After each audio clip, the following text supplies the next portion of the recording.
வாங்க வாங்க, சீக்கிரம் போலாம். என்ன ஸ்டேம் வேகமா போயிட்டு இருக்க?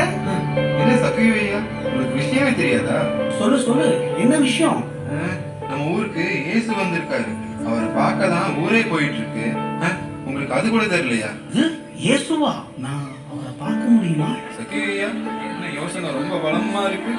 அவர்கிட்ட எப்படி ஒரே வசூலிக்கலாம்னு யோசிக்கிறீங்களோ? இல்ல இல்ல, ஒண்ணும் இல்ல, நீ முன்னாடி போ, நானும் அவரை பார்க்கணும். சரி சரி, நான் முன்னாடி போறேன், நீங்க வாங்க. ஆள் வேற கூட்டம், இது எப்படி இந்த கூட்டத்துல இயேசுவை பார்ப்பாரு? இந்த இயேசுவை பத்தி நிறைய கேள்விப்பட்டிருக்கேன்.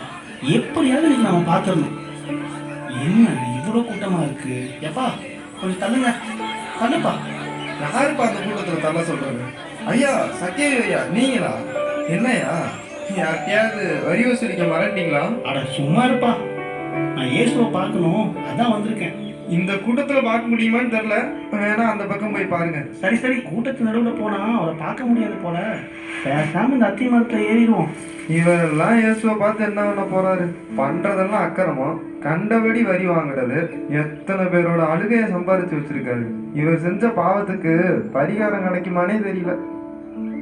சக்கேயு, சீக்கிரம் இறங்கி வாப்பா, இன்னைக்கு உன் வீட்டுல நான் தங்கணும். ஆஹா, இயேசு என் வீட்டுக்கு வர போறாரு.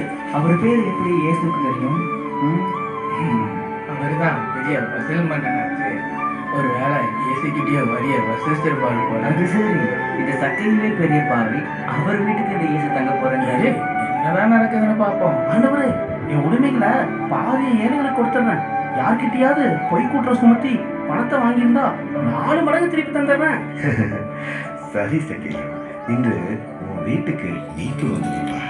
வா, வீட்டுக்கு போவோம். அட, என்ன ஆச்சரியம், இப்படி ஒரு மாற்றமா? அப்பா, எனக்கு 4 மடங்கு திருப்பி வரப்போகுதுப்பா. இயேசு எனக்கு ஒரு அற்புதம் செஞ்சுட்டாரு.